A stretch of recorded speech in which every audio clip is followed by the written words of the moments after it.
Hi, thanks so much for joining me on the Listen Up Girl podcast. I'm your host, Zach Randles-Friedman. I bring you LGBTQ plus news several times a week.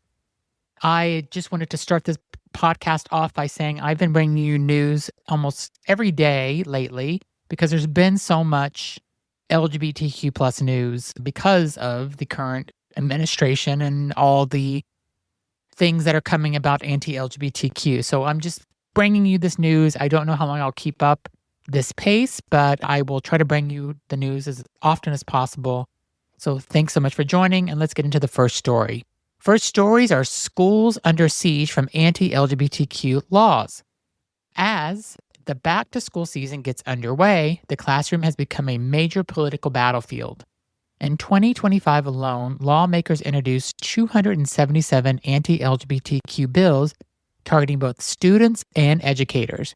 These bills range from so-called Don't Say Gay laws, which bar teachers from discussing sexual orientation or gender identity, to pronoun bans that deliberately misgender transgender students. The pressure intensified this summer when the U.S. Supreme Court ruled in favor of parents who wanted to pull their kids out of classes that feature LGBTQ-themed books. Critics say this decision opens the door for widespread censorship and fuels a climate where queer students feel erased from their own education. Teachers report feeling increasingly silenced, worried that simply acknowledging LGBTQ identities could cost them their jobs. The source of that is NBC News. Next, Representative Robert Garcia demands answers about Jeffrey Epstein ties. Representative Robert Garcia, one of the most prominent openly gay members of Congress, says he plans to subpoena Trump's Commerce Secretary Howard Lutnick to testify before the House Oversight Committee. Why? Because Lutnick recently made a bizarre public reference to a massage room linked to Jeffrey Epstein, the late convicted child sex trafficker and longtime Trump associate. Garcia, who serves as the top Democrat on the Oversight Committee, said such a statement can't just be shrugged off. He argues the American public deserves transparency about Epstein's extensive network of political and business connections, including any ties that could reach into Trump's current cabinet. Next, Pete Buttigieg is in the news again, and he stands with trans people. Former Transportation Secretary Pete, one of the nation's most visible gay politicians, is calling on cisgender LGBTQ people to stand up for trans community. In an interview with YouTuber Andrew Callaghan, Buttigieg said everybody has to stick up for them, referring to the increasing legislative and cultural attacks trans Americans are facing. He stressed that solidarity across the LGBTQ spectrum is vital, particularly as Republicans push bills banning gender-affirming care, restricting bathroom use, and censoring LGBTQ content in schools. The conversation also touched on artificial intelligence, the New York mayoral race, and his own experience in the military, but his plea to defend trans rights was the most urgent takeaway. Next, Veterans Affairs limits gender-affirming referrals. So for over a decade, transgender veterans have relied on their VA hospitals to provide referrals to private providers for gender-affirming care because the VA itself won't cover gender-affirming now that the safety net is being pulled away. New directives reportedly instruct VA doctors to stop writing those referral letters, effectively cutting off access for many veterans seeking transition-related health care.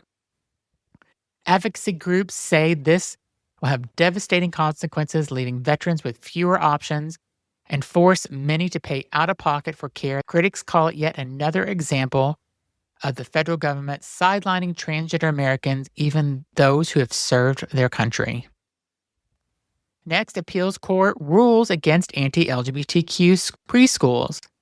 The U.S. Court of Appeals for the 10th Circuit ruled this week that religious preschools participating in Colorado's universal preschool program cannot discriminate against LGBTQ parents or children.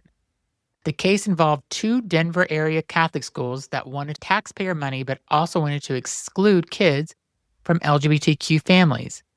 The judges with the state saying non-discrimination laws apply when public dollars are involved. The ruling reaffirms that taxpayer-funded education programs must remain inclusive regardless of the school's religious affiliation. And that was reported by the Denver Post. Next, Elon Musk piles on outrage over Netflix cartoon. Elon Musk has inserted himself into yet another cultural war fight, this time about a show that hasn't even aired in years. Conservative account Libs of TikTok recently resurfaced a clip from Dead End Paranormal Park, a 2022 Netflix cartoon, where one of the main characters comes out as trans. Despite the show already completing its run with 20 episodes, Musk tweeted, "Cancel Netflix for the health of your kids." The show's creator, Hamish Steele, quickly responded, saying representation for LGBTQ kids is vital and that critics are attacking art that gave queer youth much-needed visibility. Musk's comments have sparked renewed backlash about his increasingly hostile stance towards LGBTQ+ representation in media. And that was reported by PinkNews and Variety. Macrons expand lawsuit against Candace Owens. So in France, the president and the first lady have expanded their defamation lawsuit against right-wing pundit Candace Owens. Owens has repeatedly spread baseless conspiracy theories that Brigitte Macron is secretly transgender. The amended complaint accuses Owens of escalating her rhetoric, going as far as to suggest that the Macrons are involved in a conspiracy to cover up the assassination of conservative activist Charlie Kirk. French officials call the claims defamatory and reckless, while legal experts note the case could test how far conspiracy theorists can go before crossing into actionable defamation. That was reported by the Associated Press. Next, Florida road named for Charlie Kirk. In Lake County, Florida, officials have renamed a stretch of the highway after far-right podcaster Charlie Kirk, who died on September 10th. County Commissioner Anthony Sabatini, known for his history of anti-LGBTQ rhetoric, introduced the resolution which passed unanimously. Signs for Charlie Kirk Memorial Highway are already in place, with Sabatini calling Kirk one of the greatest Americans of our generation. LGBTQ advocates are criticizing the move, pointing to Kirk's history of spreading anti-trans propaganda and using the term groomer to smear queer allies. And that was reported by LGBTQ Nation. Next story is Arizona lawmaker calls for execution of Representative Pramila Jayapal. Arizona Representative John Gillette is facing backlash after calling for U.S. Representative Pramila Jayapal to be tried, convicted, and hanged for comments she made about nonviolent resistance.